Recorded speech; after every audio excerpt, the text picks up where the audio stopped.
There's this dude that we're gonna call T-Money, who is definitely not the luckiest person on the planet. He was born and raised in Chicago, and you know how that is, because Chi-Town ain't no joke. Now his father was always distant and working at this toy shop, so they didn't see eye to eye most of the time, and he would constantly challenge his authority, which is understandable because at one point most men end up bumping heads with their dad.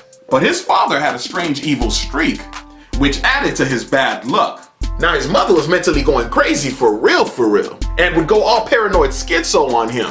So at any given time she might put hands on that boy, and he lived in fear of her beating him up. And that's definitely a rough thing for a kid, because usually your mother is the kind one.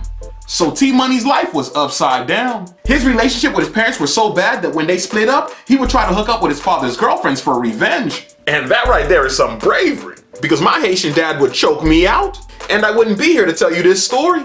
Also, that has to be one unloyal chick if she's messing with the dad and the son. I can truly say that is not a keeper. And this shows you that T-Money had nobody to go to, which again added to his unlucky life. But all this bad luck made him determined to be something great.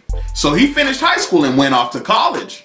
But once there, he realized it wasn't for him and he dropped out his first year. And that is understandable because some people just can't do school. The same way some people just can't take orders their whole life. So I don't blame T-Money for that move, because he had bigger dreams and life was a nightmare up to that point. So he packed his bags again and decided to follow his dream of being an actor. And he moved on over to Los Angeles to be a movie star.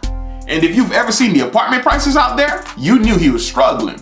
Because good Lord, they trying to hit your pockets. And for 5 years, he practiced and auditioned constantly. He was putting in all the work to become a convincing character, from body language to delivery, and he was trying to learn the art of what people want. This gave his life meaning, and it definitely started to lift his confidence. But bad luck struck again because 5 years in, he saw little success, and ended up having to pack his bags up again and move back to Chicago.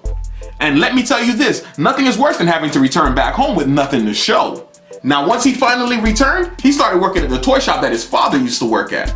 And to everyone's surprise, he was a natural salesman. He was charismatic and a joy to be around, which turned into big sales. And the next thing they knew, he was their top salesman. It was like he was putting on a movie performance for each customer. He was doing so well that he started selling customers his own creations. But once word got back to management, they definitely fired that boy.